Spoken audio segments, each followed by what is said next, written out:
Hey guys, and welcome to the Working Money channel. So I got XRP up here on the daily, guys, and we have not moved too much. XRP still trading in around 52 cents. You can see, I mean, the trend has remained relatively stable throughout the last, we'll say, month and a half or so. You know, after the lawsuit verdict, when we saw that FOMO and XRP going up to about 95 cents. Well, it died off shortly thereafter.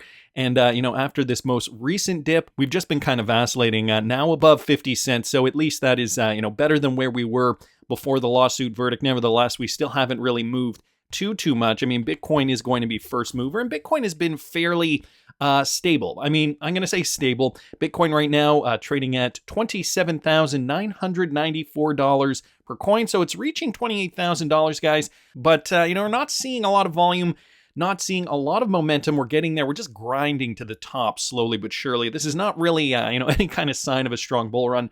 Of course, we do need to get up above that $31,800 mark in order to confirm the bullish momentum. So what do we have in the crypto space, guys? Market cap still standing in and around 1.09 trillion.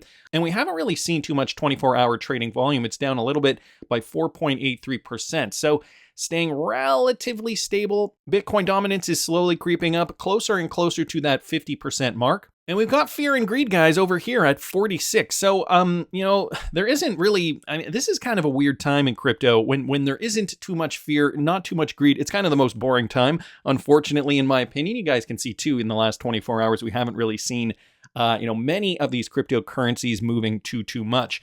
For example, when you have TRX as a top gainer at 2.61%, that is kind of laughable, if you ask me. So really not too much to write home about in terms of, market movements. I feel like we are just waiting for something to happen, the next shoe to drop, some kind of news to catapult the market either up or down. I have a feeling, though, guys, we are going to see, more declines over the next few months, over Q4 of 2023, before that Bitcoin halving that's going to be happening in April 2024. Again, this momentum not very strong. We've met that same bottom here. We haven't really gotten higher. I mean, we did go higher in July, but we didn't really get too much higher than the point that we saw in mid-April. So this is really going to be telling here. Are we going to go higher than 31,800 or not? And I mean, even if we do see something like this, and we do make lower lows, guys, before that Bitcoin halving, it is always still a good opportunity to be getting into some new cryptos, or maybe cost averaging down your current positions. This is where my mind's at, guys. And for the patrons, I'm going to be updating or giving you guys another update with regards to the roundup part 2 of my $10,000 cryptocurrency portfolio roundup this coming week. So, some interesting cryptos, I got to say. I never thought 2-3 years ago that I'd be trading these coins, but, for different reasons, different metrics, looking at different aspects of the crypto market, looking at trends, seeing what pumped in the past, and then applying, that rationale to these new coins, guys. I have a feeling we're going to do very, very well. So for my patrons, you guys can follow me, my trading, $5 a month, patreon.com/workingmoney channel, if that's something you're interested in. And it's still fairly early in the month, so a very good time to join if you guys were thinking of joining. Now, Lloyd Blankfein, okay, he was the CEO of Goldman Sachs, one of the second largest investment banks, and I was quite surprised when I saw this clip. He's actually bullish on Bitcoin and crypto as a whole, guys. Listen to this. You were still running the place. Goldman dipped its toe, let's say, into crypto, clearing Bitcoin futures and exploring custody. Were you supportive or reluctant regarding crypto at the time? Well, I just took note of the fact that a lot of bright people think it has a bright future. I'm telling you, I have whole foot and 4 toes into the old world, and it's not something that I gravitate to, and I can think of a lot of reasons why it won't work. But I remember when they were auctioning off Spectrum for cell phones, and say, well, why would anyone need a cell phone? All you do is you pull up to, you drive in your car, pull up to a phone booth, and dial a phone. Who would carry that clunky thing? And, the point is, there are a lot of things in this world that have worked out awfully well. You sound, for somebody who used to run a bank, pretty constructive about crypto. I'm open to it. Look, I ran a bank and I ran Risk, and you can't be closed. You have to separate fact from opinion. Nobody knows, nobody knows the future. I mean, there's all sorts of things. There's a lot of things that move in directions that I couldn't and wouldn't have anticipated, and no one else would have either. So to just come out and say that a market that's already in excess of $2 trillion, that faces all these regulatory headwinds, that a lot of people really don't like and would enjoy seeing crushed, somehow manage, it doesn't, every day it doesn't look like it's flourishing, but on no day has it recently looked like it's dying. Do you own any? Do you own any crypto? No. I would have to imagine that as the former CEO, you look back on your career and you revisit many of the decisions that you made. Some of them went well, some of them went poorly. I prefer to think about the good ones, but I find myself drawn to the poor ones. So it's interesting. He doesn't own crypto at the moment. However, he's very bullish on crypto, Bitcoin. And I have a feeling that he doesn't own crypto because of that institutional uncertainty at the moment. I mean, we still do need to clarify the landscape for crypto adoption. And again, guys, this is why retail can get in now. And this might, in fact, be the last bull run where retail can really make serious money in that Wild West setting. So anyway, I mean, he was the former CEO of Goldman Sachs, and that is how he feels. I think crypto is going to have a bright future. Unfortunately, there are still hacks, scams going on. And so I don't know if you guys caught this story. Merlin Crypto Future Invested posts this question for anyone in the XRP army. Have any of you or your family or friends had their crypto or digital assets stolen from the Ledger Nano? Now, I know there were some stories floating around the crypto sphere about this, and even one of my patrons was asking me about the Ledger Nano and is it safe? Now, one thing that I think they omitted, or that the person who said their crypto was stolen did not tell the world when they made their video or whatever, because I'm sure you guys have heard of this and you're wondering, oh my goodness, is the Ledger safe? The fact of the matter is there's so much spyware and malware that people tend to click on that they don't realize they've clicked on, and then that can compromise your ledger. So, if you're getting emails for Ledger that are suspicious, if you're realizing that the suffix of the email does not match with ledger.com or anything like that, guys, you got to be careful, you got to be vigilant, and it's not Ledger's fault, it's hackers who have compromised your system and now have been able to access your crypto. So this could happen with any wallet, any platform. Just be mindful, guys. Again, just a bit of a public service announcement. Nevertheless, wanted to thank Merlin Crypto Future Invest for posting that. The other thing I wanted to mention was this Spend the Bits statement. Apparently, they got denied for an XRPL grant. Spend the Bits, a cryptocurrency wallet that taps the XRP ledger for transactions, had its second application denied for an XRPL grant following the conclusion of the sixth wave of XRPL grants. Cryptocurrency wallet provider Spend the Bits shared with the community that the XRPL Foundation denied its grant application. So some were wondering why Spend the Bits was denied. XRP community, we are disappointed to share that our XRPL grant proposal was declined for the second time by Ripple XDev. While it's disheartening, we remain committed to keep on building in the blockchain space. So here is the statement here. They have decided not to award funding at this time. I guess at the end of the day, not everybody can get funding. Unfortunately, Spend the Bits is doing a great job. What they are doing, I think, is, one of those things that I would actually utilize, just because, you got to think to yourself, Bitcoin is the clunkiest, oldest, probably technologically worst crypto in a lot of ways. Yet it is the most popular, and it's got name recognition around the globe. Countries like El Salvador are using Bitcoin for transactions. So now the question remains, how do you transact in Bitcoin quickly? And Spend the Bits has solved this problem, running on the XRP ledger, of course. So, why wouldn't they get funding? Crypto Eddie here posting this. Okay, we should embrace the adoption of blind judgment as it means to mitigate bias, promote fairness, and reinforce trust within the grant approval process. Additionally, the removal of judges with affiliations to Ripple would further enhance impartiality. So could it be that there were Ripple judges on the board? Maybe they see this as a non-starter for whatever reason. Nevertheless, it is essential to recognize that these grants are administered by a single company with XRP held in escrow. So far, the perception of Ripple as a responsible steward of the escrow has generally been positive and unchallenged. However, making substantial changes to the governance and consensus mechanisms of the XRP network, while conceivable, is in my mind unachievable. I invite comments on this below.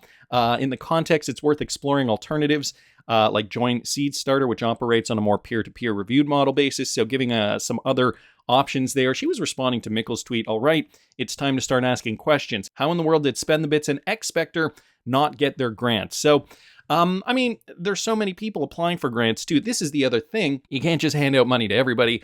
But at the end of the day, I mean, I agree. I would love for these guys to get funded. They're doing good work.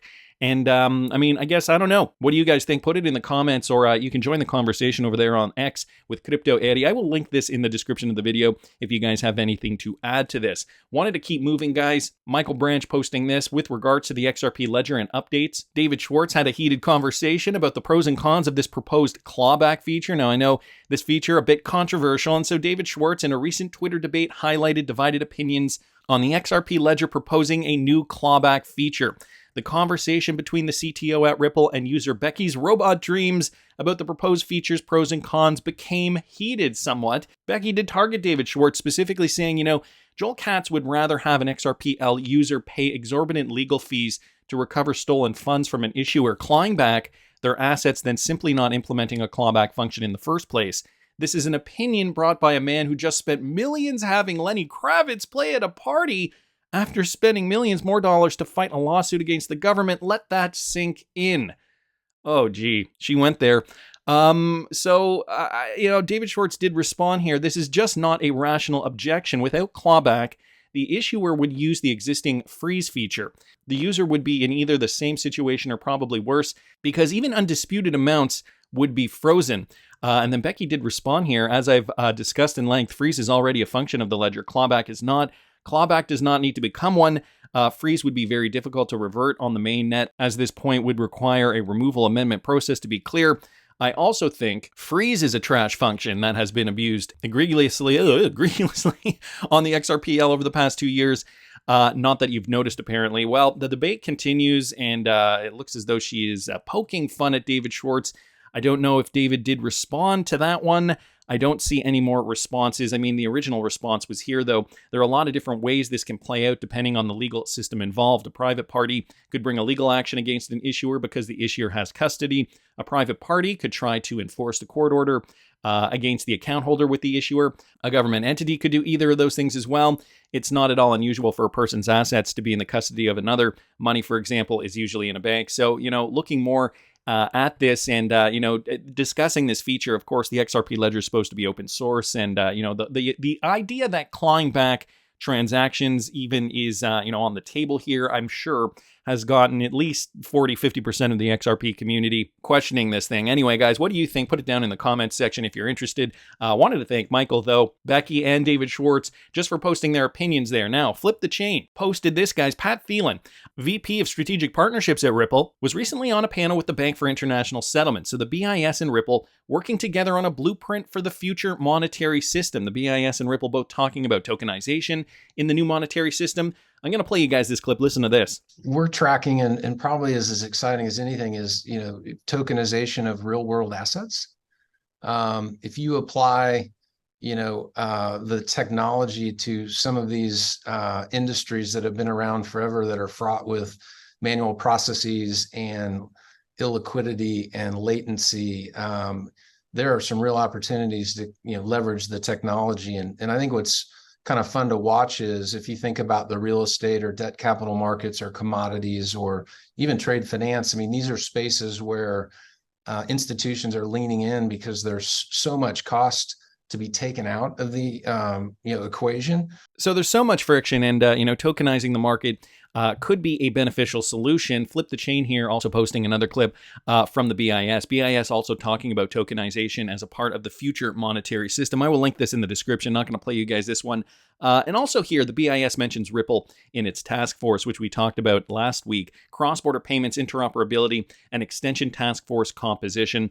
And on that task force, Renee Hugeson, Director of Payment Operations at Ripple. So interesting observations here. Wanted to thank Flip the Chain for posting that. Don't know if you guys caught this too from Mr. Man. India's banks are making $64 billion from free cashless payments. And guys, check this out. Look who's involved. Paytm. So one of India's biggest payment providers, the UPI online payment system that is familiar, fast, and free, has clearly only scratched the surface of its potential. For India's initially reluctant banks that have turned a giveaway into a catalyst for last year's 38% revenue growth, it makes sense not to upset the status quo. So it looks as though Paytm, along with PhonePe have been working together to help this grow, Unified Payments Interface, or the UPI, another protocol that is popular in India. And a lot of these Ripple-enabled guys, if I go back to 2019, MoneyTap partners with PayPay, exposing RippleNet-based payments to millions of new users. Well, I mean, it's no surprise that Ripple is now a household name in India, as per some recent research from Cyprus Domenicore. And this was from 2019, but just to show you guys where the connections do lie. So in this article, they were talking about Ripple's X-Current system at that point in time, which was later rebranded ODL, which is now called Ripple Payments. So a bit of a progression there. Thanks to the feature of conducting payments with QR codes, PayPay allows its customers to make purchases in both online and offline stores in Japan. And so PayPay is, in fact, that partner of Ripple. So MoneyTap partners with PayPay, exposing RippleNet-based payments to millions of new users. And then they partnered with Paytm, I believe. It says it down here. At the moment, cryptocurrency is banned from use in India. However, if the ban is lifted in the future, it is possible that through Paytm, Ripple-based payments will also be exposed to the Indian market. Well, we know much has changed since 2019. And, now just looking at this most recent headline, the fact that $64 billion from free cashless payments are now flowing through India, I'm sure they are using DLT technology. And, considering these Ripple connected partners are, part of this landscape, I would not doubt for a second that they are involved. So some great news here. Wanted to thank Mr. Man on Twitter for posting that. And guys, Ashley Prosper has noticed some more predictive programming that has been happening through Hollywood, talking not just about XRP Ripple, but also the SEC lawsuit and the Judge Torres verdict. Guys, this is from that movie, The Adjustment Bureau. I've actually never seen it. It's from 2011. Ashley Prosper here posted this. Okay, XRP community, Crypto Hammer 26 sent me the screenshots from this 2011 movie called The Adjustment Bureau. It's starring Matt Damon. It's strange how Ripple and the XRP logo keep showing up too. Guys, not only that from the Adjustment Bureau, but also The Lord of the Rings, The Ring of Power. So I believe that's that new TV show. So we got the Triskelion, which I mean is an ancient symbol, but guys, we also have the X. Coincidence? I don't know. I mean, I've been doing videos like this. We've been noticing all kinds of different connections here. Like last year when I brought this to you guys with regards to that Blacklist episode from 2014. You remember this? Now, let's get back to this clip here. And for copyright reasons, I'm definitely not going to play this clip because I will certainly get dinged for that. Basically here, I'm going to try to give you guys a breakdown of what's going on here. This individual, he's trying to transfer money before he gets shot by the main character here. But he does it in time, and he shows him the transfer confirmation. And he explains how he did it. And so he explains how he did it, what mechanisms he went through. Again, remember, this particular episode is from 2014. And so I thought I would bring up my Netflix, and apparently the picture is gone. I don't know why. And I'm going to mute this, but I'm going to have the subtitles on to show you guys, and I'm going to read them out as they go. So this is around the time that he's describing what he did here, how he transferred these funds here. And let me play you guys this, okay? So he goes and he says, so this is just going on here. He says, wait. I did it. It's done. Look, it's untraceable like you asked. How? Explain. I used a Ripple exchange to have the fiat currency converted to eCash in Bitcoin. I ran the transaction through a cryptographic extension at the protocol level, then a two-tier security laundry service I know I can trust. So, a Ripple exchange? That's right, guys. Blacklist did talk about a Ripple exchange in regards to cryptocurrency specifically, and that wasn't the only time we saw this predictive programming coming out of Hollywood. Of course, there was more recently this past summer, the Disney movie Elemental with the XLM XRP connections. And guys, if you didn't catch that video, I will link that up here in the top right-hand corner. There's also many Simpsons predictions, of course. I could go through a million of them. The Triskelion logo too, and Christine Lagarde, things that make you go, What about this one here? The fact that David Schwartz worked for the NSA, and there was this thing, I forget what movie this was even from. I will link this video up here in the top right-hand corner, but they list something on the computer screen that had to do with XRP as well. So guys, there are a lot. One of the very first ones that I noticed was this one from Homeland. Do you remember that show? Well, guys, here's a clip that I saw from Muhammad AD, and it's from the show Homeland from season 7, episode 9, which aired in 2018, okay, around the time that we were seeing these developments take shape. Listen very closely to what the characters are talking about here. Okay, I'm going to stop it there because at this point in time, I did play this clip and I did not get a copyright ding. Nevertheless, I don't want to risk it this time around. Who knows? YouTube's algorithm is always changing. So I'm just going to scroll through here, and they're basically talking about moving money again, and that there was a code word, Bitcoin, or Darwin loves Bitcoin, I think was the code word to do something to get out. But then she says here something like, what was it? If I put on the, let me just see if I can find it here. Trump has a few thousand followers, mostly for folksy advice. Let's see him tweet. Presumably dumb Bitcoin. So first off, let me just stop there. Talking about okay, no, this was me talking. I will link this in the description for you. Bitcoin was fairly popular at this point, so I mean, I'm not going to read too much into it, but listen to what they have to say next. Okay, here's where it is, guys. What they had to say next. Whoops, let me turn the volume off. What about Ripple? Means they copy. It says it right here. They copy, it's a poison pill, Sandy, or it's a digital flare from Dante. You're getting warning that it's him, that he's been compromised. Okay, so not only did they mention Ripple, they mentioned the flare, i.e.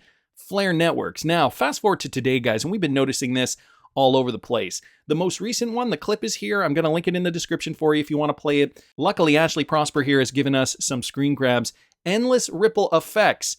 Not only that, you remember the Torres case from 40 years ago. In the end, they just leveled with him. So, endless ripple effects, and in the same breath, you remember the Torres case from 40 years ago. They just leveled with them. Could that mean that there is a settlement on the table, guys? On top of which, we also have the Triskelion from the Lord of the Rings of Power, and the X. I mean, is it a coincidence? We've been noticing it time and time again from many Hollywood programs, movies, TV. I don't know if you believe in this kind of thing, but guys, it's all looking fairly suspicious to me. That's just my opinion. I want to hear what you guys think. Please subscribe to the channel if you haven't already. Like the video if you like the content I'm providing. I always love hearing your comments. See you in the next one, guys.